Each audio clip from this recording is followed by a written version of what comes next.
Hi guys, welcome back to my YouTube channel. ತುಂಬ ಜನ ನನಗೆ ವಾಟ್ಸಪ್ಪಲ್ಲಿ ಮೆಸೇಜ್ ಮಾಡಿದ್ದೇನೆಂದರೆ ನನಗೆ ಗೊತ್ತಿರೋರು. ಸೊ ನಿಮ್ಮದು ಯೂಟ್ಯೂಬಲ್ಲಿ ಸಬ್ಸ್ಕ್ರೈಬರ್ಸು ಆಲ್ಮೋಸ್ಟ್ 1,00,000 ಮೇಲಿದ್ದಾರೆ, ಎಲ್ಲ ಫೇಕ್ ಸಬ್ಸ್ಕ್ರೈಬರ್ಸಾ ಅಂತ ಕೇಳ್ತಿದ್ದಾರೆ. ಯಾಕಂದರೆ ನಾನು ಯೂಟ್ಯೂಬ್ ಮಾಡ್ತಿರೋದು ತುಂಬ ಜನಕ್ಕೆ ಆಲ್ಮೋಸ್ಟ್ ಯಾರಿಗೂ ಗೊತ್ತಿರಲಿಲ್ಲ. ನಾನು ಕ್ರಿಯೇಟ್ ಮಾಡಿನೇ ಒಂದೂವರೆ ವರ್ಷ ಮೇಲಾಗಿದೆ. ಬಟ್ ನಾನು ವೀಡಿಯೋಸ್ ಹಾಕ್ತಾ ಇರೋದಂತೂ 1 ತಿಂಗಳಿಂದ ಅಷ್ಟೇ. ಸೊ ಇವಾಗೆಲ್ಲ ಓಪನ್ ಮಾಡಿ ನೋಡ್ತಾರಲ್ಲ ಚಾನಲ್, ಅವಾಗ 1,00,000 ಮೇಲೆ ಸಬ್ಸ್ಕ್ರೈಬರ್ಸ್ ಇದ್ದಾರೆ. ಅದು ಇಲ್ಲ ಪೇಯ್ಡಾ ಅಥವಾ ಫೇಕ್ ಸಬ್ಸ್ಕ್ರೈಬರ್ಸಾ ಅಂತ ಕೇಳ್ತಾರೆ. ಆಮೇಲೆ ವ್ಯೂಸು ಕಡಿಮೆ ಎಲ್ಲ ಬರ್ತಾ ಇರೋದು. ಸೊ ಒಂದು ಕ್ಲಾರಿಫಿಕೇಶನ್ ಕೊಡ್ತೀನಿ ಅದು ಹೆಂಗೆ ಬಂತು ಅಂತ ಅಂದ್ಬಿಟ್ಟು. ಯೂಟ್ಯೂಬಲ್ಲಿ ಫಸ್ಟ್ ಆಫ್ ಆಲ್ ಹೇಳಬೇಕಂದ್ರೆ ಫೇಕ್ ಸಬ್ಸ್ಕ್ರೈಬರ್ಸ್ನ ನಾವು ಹಾಕಿಸ್ಕೊಂಡ್ರೆ ಬಟ್ ನಮ್ಮದು ಚಾನಲ್ ಮಾನಿಟೈಸ್ ಆಗಲ್ಲ. ಸೊ ಮಾನಿಟೈಸ್ ಆಗಲ್ಲ ಅಂತ ಅಂದರೆ ಯೂಟ್ಯೂಬ್ ಚಾನಲ್ ಮಾಡೋದೇ ನಾವು ವೇಸ್ಟು. ನಾವು fake subscribers, fake likes, fake views ಹಾಕಿಸ್ಕೊಂಡ್ರೆ ನಮ್ಮದು ಮಾನಿಟೈಸ್ ಆಗಲ್ಲ ಚಾನಲ್ಲು. ಸೊ ಇದರಿಂದ ಯಾರೂ ಮಾಡಲ್ಲ, ಆ ಥರ ಎಲ್ಲ ಫೇಕ್ ಮಾಡಲ್ಲ. ಇನ್ ಕೇಸ್ ಮಾಡಿದ್ದಾರೆ ಅಂದರೆ ಅವ್ರಿಗೆ ಇದ್ರ ಬಗ್ಗೆ ಗೊತ್ತಿಲ್ಲ ಅಂತ ಅರ್ಥ. ನಂದು ಸಬ್ಸ್ಕ್ರೈಬರ್ಸ್ ಹೆಂಗೆ ಬಂತು ಅಂದರೆ, ನಾನು 1.5 year ಮುಂಚೆ ನಂದು ಯೂಟ್ಯೂಬ್ ಕ್ರಿಯೇಟ್ ಮಾಡಿದ್ದು. ಅದ್ರಲ್ಲಿ ನನ್ನ ವೀಡಿಯೋಸ್ ಹಾಕ್ತಾ ಇರಲಿಲ್ಲ. ಯಾವುದೋ ಒಂದು ಮೇಕಪ್ ವೀಡಿಯೋನ ಹಾಕಿದೆ, ಅಂದರೆ ಬೇರೆಯವ್ರದ್ದು ರ್ಯಾಂಡಮ್ ವೀಡಿಯೋ ಅದು ಸಿಗುತ್ತಲ್ಲ, ಅದನ್ನು ತೆಗೆದು ನಾನು ಅದ್ರಲ್ಲಿ ಹಾಕಿದೆ.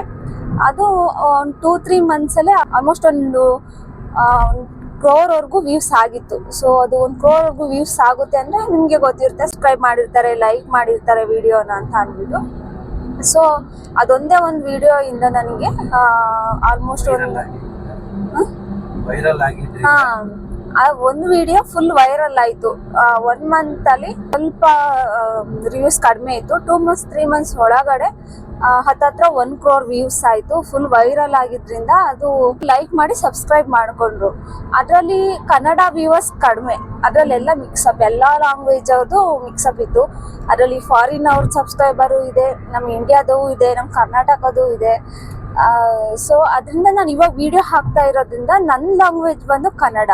ಸೊ ಕನ್ನಡದವ್ರು ಮಾತ್ರ ಅಲ್ಲಿ ಎಷ್ಟು ಜನ ಇದ್ದಾರೆ ಅಷ್ಟೇ ವ್ಯೂಸ್ ಬರೋದು. ಇನ್ನು ಮಿಕ್ದವರೆಲ್ಲ ಬೇರೆ ಲ್ಯಾಂಗ್ವೇಜ್ ಇರೋದ್ರಿಂದ ಅವರು ನಮ್ಮ ವಿಡಿಯೋನ ನೋಡಲ್ಲ.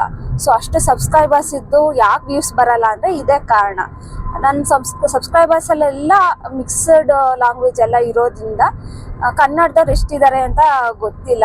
ಏನೊಂದು 2% 3% ಇರ್ತಾರೆ. ಸೊ ಇದು ವಿಷಯ. ನಾನೇನು ಫೇಕ್ ಸಬ್ಸ್ಕ್ರೈಬರ್ಸ್ ಅಂತೂ ಹಾಕಿಸ್ಕೊಂಡಿಲ್ಲ, ಅದನ್ನ ಯಾರು ಹಾಕಿಸ್ಕೊಳ್ಳೋದು ಇಲ್ಲ. ಒಂದು ಕ್ಲಾರಿಫಿಕೇಶನ್ ಕೊಡೋಣ ಎಲ್ರಿಗೂ ಅಂತ. ಆಮೇಲೆ ಆ ವಿಡಿಯೋ ಏನು ಬಿಟ್ಟು ಮತ್ತೆ ಆ ವಿಡಿಯೋ ಇಲ್ವಲ್ಲ ನಿಮ್ಮ ಚಾನಲಲ್ಲಿ ಅಂತ ಕೇಳ್ತಾರೆ. ಅದನ್ನು ನಾನೇ ಡಿಲೀಟ್ ಮಾಡಿದ್ದು, ಯಾಕಂದರೆ ಅದು ಬೇರೆ ವಿಡಿಯೋ ಅಲ್ವಾ. ಸೊ ಅದು 1 crore ವ್ಯೂಸ್ ಆದಮೇಲೆ ಮಾನಿಟೈಸ್ಗೆ ಅಪ್ಲೈ ಮಾಡಿದೆ. ಯಾಕಂದರೆ 1 crore ವ್ಯೂಸ್ ಮೇಲೆ ಆಗಿತ್ತು, ಮತ್ತು ಸಬ್ಸ್ಕ್ರೈಬರ್ಸು ಬಂದಿದ್ದು 3 ಮಂತ್ಸಲ್ಲಿ. ಸೊ ಮಾನಿಟೈಸ್ ಅಪ್ಲೈ ಮಾಡಿದಾಗ ಅದು ರಿಜೆಕ್ಟ್ ಆಯಿತು. ಅದು ರೀಯೂಸ್ಡ್ ಕಂಟೆಂಟು, ನಿಮ್ಮ ಕಂಟೆಂಟ್ ಅಲ್ಲ. ಓನ್ ಕ್ರಿಯೇಷನ್ ಹಾಕಿದರೆ ನಾವು ಮಾನಿಟೈಸ್ ಆಗ್ತಾಯಿತ್ತು. ಸೊ ಅದು ಬೇರೆಯವ್ರದ್ದು ಅಂತ ಅಂದ್ಬಿಟ್ಟು ಮಾನಿಟೈಸ್ ರಿಜೆಕ್ಟ್ ಆಯಿತು. ಅದಾದಮೇಲೆ ಅದನ್ನು ಅವ್ರು ಅದರಲ್ಲಿ ಮೆನ್ಷನ್ ಮಾಡಿದರು, ಬೇರೆ ವೀಡಿಯೋಸ್ ಏನಾದ್ರು ಹಾಕಿದರೆ ಅದನ್ನು ಡಿಲೀಟ್ ಮಾಡಿ ನಿಮ್ಮ ವೀಡಿಯೋಸ್ ಮಾತ್ರ ಬಿಟ್ಟು ನನಗೆ ಮತ್ತೆ ಮಾನಿಟೈಸ್ ಅಪ್ಲೈ ಮಾಡಿ ಅಂತ. ಸೊ ನಾನು ಅದಾದಮೇಲೆ 10 days ಬಿಟ್ಟು ಮತ್ತೆ ಮಾನಿಟೈಸ್ ಅಪ್ಲೈ ಮಾಡಿದೆ. ಮತ್ತೆ ನಾನು ಅದು ವೀಡಿಯೋ ಡಿಲೀಟ್ ಮಾಡಿರಲಿಲ್ಲ. ಆ್ಯಕ್ಚುಲಿ ನಂಗೆ ಅಷ್ಟು ಗೊತ್ತಿರಲಿಲ್ವಲ್ಲ. ಮತ್ತೆ ರೀಅಪ್ಲೈ ಮಾಡಿದಾಗ 3 months ಕೇಳ್ತು, ಮತ್ತೆ ರಿಜೆಕ್ಟ್ ಆಯಿತು. ಮತ್ತು ನೀವು ಇನ್ನೊಂದ್ಸಲ ಅಪ್ಲೈ ಮಾಡಬೇಕು ಅಂದರೆ 3 monthsವರೆಗೂ ವೆಯ್ಟ್ ಮಾಡಿ ಅಂತ ಬಂತು. ಸೊ ಅದಾದಮೇಲೆ ನಾನು 2ನೇ ಸಲ ಅಪ್ಲೈ ಮಾಡಬೇಕಾದ್ರೆ ನಾನು ಬೇರೆಯವ್ರದ್ದು ಕಂಟೆಂಟ್ ಯೂಸ್ ಮಾಡಿದ್ನಲ್ಲ, ಅದನ್ನ ಡಿಲೀಟ್ ಮಾಡಿ ಮಾನಿಟೈಸ್ಗೆ ಅಪ್ಲೈ ಮಾಡಬೇಕಿತ್ತು. ನನಗೆ ಯೂಟ್ಯೂಬ್ ಬಗ್ಗೆ ಅವಾಗ ಅಷ್ಟು ಗೊತ್ತಿರಲಿಲ್ವಲ್ಲ. ಸೊ ಡಿಲೀಟ್ ಮಾಡಲಿಲ್ಲ, ಮತ್ತೆ ರೀಅಪ್ಲೈ ಕೊಟ್ಬಿಟ್ಟೆ. ಅದು ಮತ್ತೆ ರಿಜೆಕ್ಟ್ ಆಗಿ 3 monthsವರೆಗೂ ನಿಮಗೆ ಆಪ್ಷನ್ನೇ ಇಲ್ಲ ನಮಗೆ ರೀಅಪ್ಲೈ ಮಾಡೋದಕ್ಕೆ. ಸೊ 3 monthsವರೆಗೂ ವೆಯ್ಟ್ ಮಾಡಿದೆ. ಮತ್ತು ಆ ವಿಡಿಯೋ ಹಾಕಿದ್ನಲ್ಲ ಅದನ್ನ ಡಿಲೀಟ್ ಮಾಡಿದೆ. ಅದು ಡಿಲೀಟ್ ಆದಮೇಲೆ ಅದೇ ಜಾಸ್ತಿ ವ್ಯೂಸ್ ಓಡಿದ್ರಿಂದ 1 crore ಹತ್ತತ್ರ ವ್ಯೂಸ್ ಇತ್ತು. ಅದನ್ನು ಡಿಲೀಟ್ ಮಾಡಿದ ತಕ್ಷಣ ಬೇರೆ ವೀಡಿಯೋಸ್ ಎಲ್ಲ ಜಾಸ್ತಿ ವ್ಯೂಸ್ ಆಗಿರಲಿಲ್ವಲ್ಲ. ಸೊ ಅದು ವ್ಯೂಸು ಆಟೋಮೆಟಿಕಲಿ ಅದು ಡಿಲೀಟ್ ಮಾಡಿದ ತಕ್ಷಣ 1 crore ಇದ್ದಿದ್ದು 1000 something ವ್ಯೂಸ್ ಬಂತು ಬೇರೆ ವೀಡಿಯೋಸ್ಗೆ. ಸೊ ಆವಾಗ ನಾನು ಮಾನಿಟೈಸ್ಗೆ ಎಲಿಜಿಬಲ್ ಇಲ್ಲ, ಆಯಿತಾ. ಶಾರ್ಟ್ಸ್ ವೀಡಿಯೋ ಹಾಕಿದರೆ ನಾನು 3 months ಒಳಗಡೆ 10 ಮಿಲಿಯನ್ ಆಗಬೇಕು. ಸೊ 10 ಮಿಲಿಯನ್ ಯಾವುದೂ ಇರಲಿಲ್ಲ. ಮತ್ತು ಲಾಂಗ್ ವೀಡಿಯೋಸು ಕೂಡ ನಾನು ಹಾಕಿರಲಿಲ್ಲ. ಸಬ್ಸ್ಕ್ರೈಬರ್ಸ್ ಮಾತ್ರ ಇದ್ದರು, ವ್ಯೂಸ್ ಇರಲಿಲ್ಲ. ಸೊ ಮಾನಿಟೈಸ್ಗೆ ನಾನು ಅಪ್ಲೈ ಮಾಡೋದಕ್ಕೆ ಎಲಿಜಿಬಲ್ ಇರಲಿಲ್ಲ. ಸೊ ಹೀಗೆ ಇದ್ರು ನಂದು ಚಾನಲ್ ಕತೆ. ಇವಾಗ ನಾನು ನನ್ನದೇ ಕಂಟೆಂಟ್ ಹಾಕ್ತಾ ಇದ್ದೀನಿ. ಸೊ ಇಷ್ಟು ಹೇಳೋದಕ್ಕೆ ಇಷ್ಟಪಡ್ತೀನಿ. ಜಾಸ್ತಿ ಹೇಳಿದರೆ ನಿಮಗೂ ಬೋರ್ ಆಗುತ್ತೆ.